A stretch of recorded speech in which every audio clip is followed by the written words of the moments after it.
Great artists and creators don't rely on chance.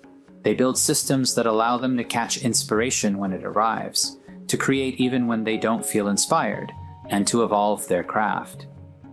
I will use the analogy of creating alcoholic spirits like whiskey, vodka, or tequila as a map for an art practice. In distillation, a massive amount of material is slowly transformed and extracted over a several months-long process, followed by several years of ripening in barrels before it is complete.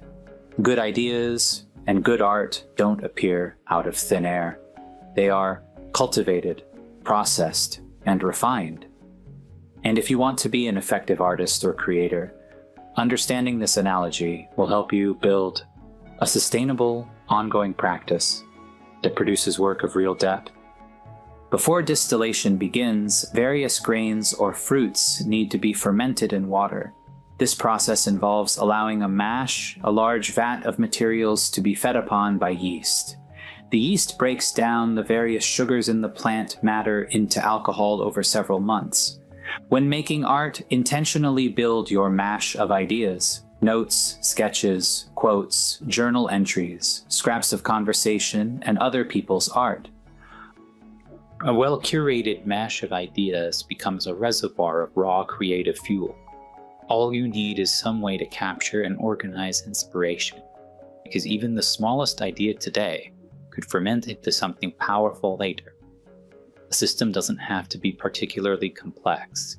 A simple Notion page or some searchable database is a great place to start. I often have random ideas while going about my day, but I cannot always sit down and work. Additionally, capturing ideas ensures that when I do have time to make art, I don't have to first come up with an idea. For my own newsletter, for example, I have notes that range from a few sentences on a topic I want to write about, all the way up to a rough draft. I store them in a database on Notion. That way, when the time comes to write my newsletter, I always have some resources to start with. As you gather a database of ideas and notes, your subconscious begins to make connections. Eventually, you begin to have more moments of inspiration. Catching this inspiration ensures you have it for the moments you have time for art. Inspiration often comes not from chasing, but from creating the conditions where thought can ferment and self-organize into patterns. It can also let you build up an idea over time, allowing your work to be more complex. Most successful artists are producing work that was born from an idea they had several months to several years ago. You get into a flow where you let ideas sit for a while before actually bringing them into the world. Allowing ideas to breathe and develop also increases their quality. A flash of inspiration can feel really great in the moment, but might not excite you later. Having a gap between idea and execution allows you to better manage the idea you commit your energy to. After fermentation, the liquid is not yet drinkable. It must be distilled. In distilling, heat is applied to the fermented mash. Alcohol boils at a lower temperature than water, so as the still heats, vapors rise. These vapors are captured, cooled, and condensed back into a liquid. This process extracts the essence, leaving behind what doesn't serve the final spirit. Creatively, this is the stage of honest output. It is the fire of actually making something, sitting down to write, paint, compose, film, or design. It is drafts, prototypes, first attempts. The act of putting your skills to the test concentrates the raw, fermented ideas into a more potent form. Here, the unnecessary is burned off, and the heart of your vision starts to appear. Distillation requires persistence. One pass often isn't enough. A writer may need multiple drafts. An artist may sketch dozens of variations. Each time, you're applying the heat of effort and the craft of skill to refine your work.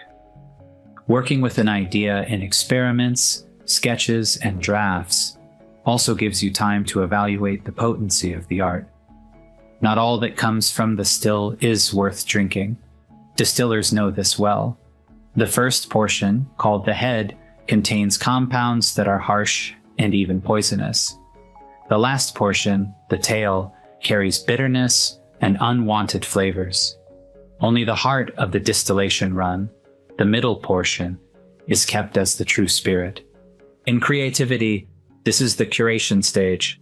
You must create a large body of work, knowing most of it will never be shared.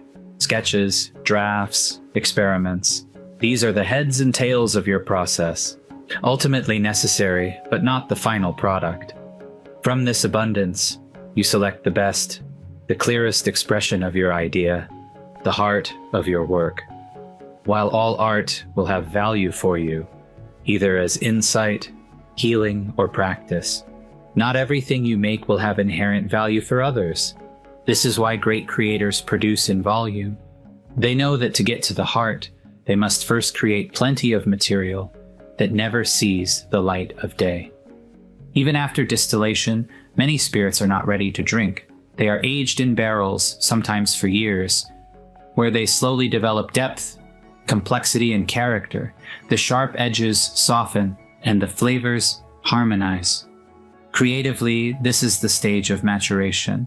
Once a piece exists, let it rest. Put the draft away for weeks, months, or even years. Return to it with fresh eyes and a more developed self. Sometimes the work needs refining, sometimes it becomes the seed for something entirely new. What seemed complete years ago may mature into a masterpiece when revisited. Even if you post your work online, you are absolutely allowed to revisit and respond to old pieces over time. Posting process pieces, experiments, remixes, and iterations online is also a great way to create a community of followers and patrons for yours. This is also why building a second brain is so powerful. Nothing is ever lost. Old notes, sketches, and drafts can resurface at the right moment, offering themselves as aged stock ready to be blended into new creations. Keeping notes on how you make your art is really helpful as well. I often make some quick notes on anything that was deeply challenging or any clever tricks I learned in making a piece. I have a Notion database full of tutorials and notes I can reference later too. The best part about keeping good records and being disciplined with your sharing is that you create a feedback loop. Your own art and how people react to it becomes inspiration for new pieces. And the wonderful cycle of art grows. If you keep good enough records, your inspiration grows in momentum, and it becomes easier and easier to create new pieces. Good art, like good spirits, are not born in an instant. They are distilled.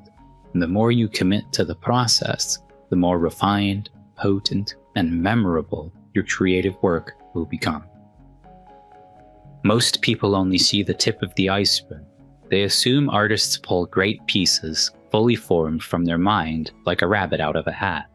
But just like it takes several pounds of raw plant matter to make a few bottles of distilled alcohol, it takes a vast amount of notes, sketches, drafts, and creative output to truly create nourishing art others will enjoy. So get started today and start changing the world with your art. This video was made in collaboration with the Dharma Artist Collective. We are an online co-working space for creatives of all disciplines who are interested in sharpening their skills, meeting like-minded people, and changing the world with creativity. We offer daily co-working calls, community connections, video contests with cash prizes, and much more. Check out the links in the description to learn more.